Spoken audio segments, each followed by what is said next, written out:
friends, welcome to Krish cooking zone. இப்போ நாம டேஸ்டியான எல்லாரும் விரும்பி சாப்பிடுற எறா தொக்கு எப்படி செய்யலாம்னு பார்க்கலாம்.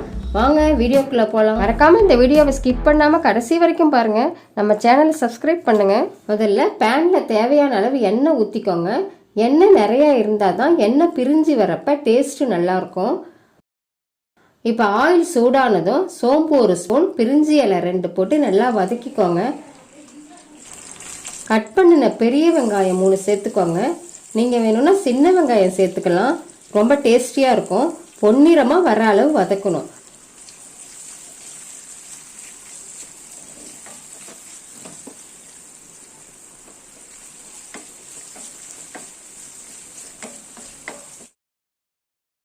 வதங்கினதுக்கப்புறம் 5 பல் பூண்டு சேர்த்துக்கோங்க. இஞ்சி பூண்டு பேஸ்ட்டு சிறிதளவு சேர்த்து நல்லா வதக்குங்க. இஞ்சி பூண்டு இறாலுக்கு சேர்க்கறது ரொம்ப முக்கியமானது. ஏன்னா இறால் வாய்வு. இஞ்சி பூண்டு வதக்கும் போது அடி பிடிக்கும். அதனால மீடியம் ஃப்ளேமில் வச்சு நல்லா வதக்குங்க.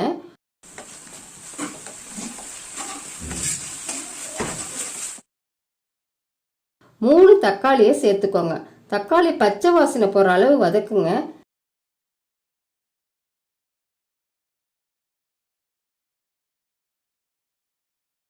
அரை உப்பு சேருங்க. ஏன்னா அப்புறம் எறா போடும்போது உப்பு போடணும்.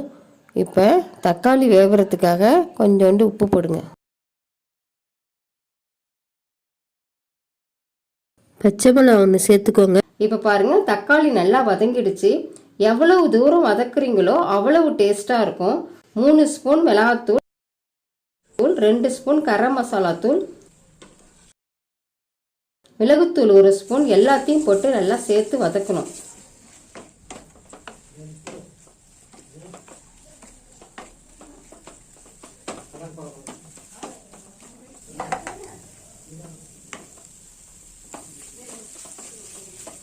மசாலா ஒன்று சேர்ற அளவுக்கு நல்லா சேர்த்து வதக்கணும். நல்லா மிக்ஸ் பண்ணுங்க. உங்கள் கிரேவிக்கு தகுந்த மாதிரி தண்ணி ஊற்றுங்க. தண்ணி சேர்த்து மசாலாவோட மிக்ஸ் பண்ணுங்க. குழம்பு சிறிது நேரம் கொதிக்கட்டும். குழம்பு கொதிச்சதுக்கு அப்புறம் உரிச்சு வச்ச எறாவை சேர்த்துக்கலாம். எறாவை உரிக்க தெரியாதவங்க எப்படி உரிக்கணும்னு மேலே ஐ பட்டனில் கொடுத்துருக்கேன் பாருங்க. எறாவை ரொம்ப நேரம் வேக வைக்கக்கூடாது. ரொம்ப நேரம் வேக வச்சா ரப்பர் மாதிரி ஆயிடும். மசாலாவோட சேர்த்து எறாவை நல்லா கிளறி விடுங்க.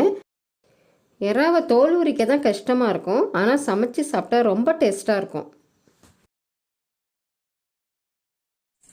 தேவையான அளவு உப்பு சேர்த்துக்கோங்க. கிரேவி செய்கிறதால தண்ணி கொஞ்சமாக சேர்த்துக்கோங்க. ஏன்னா எறாவில் தண்ணி இருக்கும். அதனால கொஞ்சமாக தண்ணி சேர்த்துக்கோங்க. குழம்பா வேணும்னா புளி தண்ணி சேர்த்துக்குங்க. தண்ணி சேர்த்துட்டு 10 நிமிடம் வேகட்டும். மூடி வச்சிருங்க. மீடியம் ஃப்ளேமில் வைங்க. இப்போ பாருங்க, 10 நிமிடம் ஆயிடுச்சு. எறா வெந்திருக்கும். எண்ணெய் பிரிஞ்சு வந்துருச்சு. இப்போ கேஸை ஹையில் வைங்க. கிரேவியை நல்லா கிளறி விடுங்க. கிரேவி திக்காகிற வரைக்கும் குழம்ப கொதிக்க விடுங்க. கருவேப்பிலை கொஞ்சம் சேர்த்துக்கோங்க.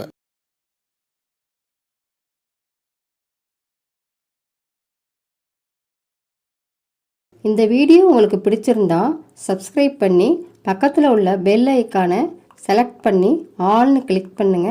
அப்போ தான் நான் போடுற வீடியோ உடனுக்குடன் நோட்டிஃபிகேஷனாக உங்களுக்கு சேரும்.